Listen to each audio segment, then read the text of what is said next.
Ça fait quelques années déjà en fait qu'on est sur ce projet. Le conseil était bien sûr bien avisé de ce qu'on voulait faire.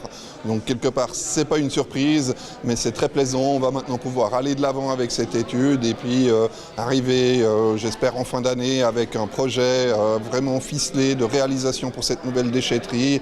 On espère commencer les travaux donc au mois de mars 2019 pour arriver avec une nouvelle déchetterie début 2020 environ. Vous étiez le rapporteur de la commission qui s'est chargé d'étudier ce préavis concernant le crédit d'études de la future relocalisation de la déchetterie à Gland. Quelles sont les conclusions de votre commission? Nous avons siégé et effectivement nous avons avisé favorablement pour la réalisation de cette nouvelle déchetterie et de sa relocalisation. Naturellement, cette réalisation soulève un certain nombre de questions.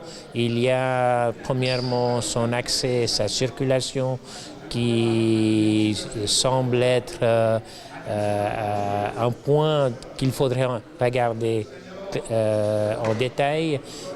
Il y a aussi la volonté de créer une zone de rencontre et d'échange, de fraternisation comme indiqué par la Commission.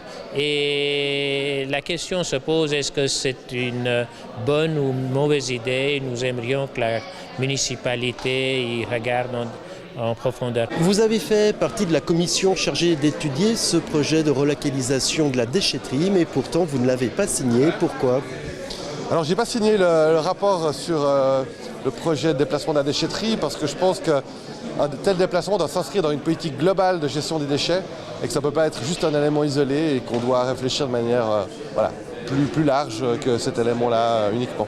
Vous êtes revenu avec un postulat qui demande justement d'avoir une étude sur un plan déchets à Gland. Alors le postulat déposé demande effectivement une vision générale, globale, peut-être de changer un peu de paradigme avec aujourd'hui une sorte de pèlerinage de tous les Glandois à la déchetterie et notamment le samedi, en ayant une approche plus décentralisée qui permettrait aux gens de pouvoir apporter leurs déchets plus proches de chez eux et de moins utiliser leur véhicule et voilà, peut-être faire des choses différemment. Naturellement, suite à la remarque de la municipalité de s'interroger sur la cogestion, je suis content que le postulat de M. Froidevaux, qui n'a pas avisé favorablement à notre rapport, soit passé parce qu'en fait, si les vœux ne peuvent pas être répondus, les postulats le seront. On ne va pas vendre la peau de l'ours avant de l'avoir tué, quelque part. On va prendre ce postulat, on va lui donner la réponse adéquate et puis la discussion sera ouverte ensuite quand on aura rendu cette réponse.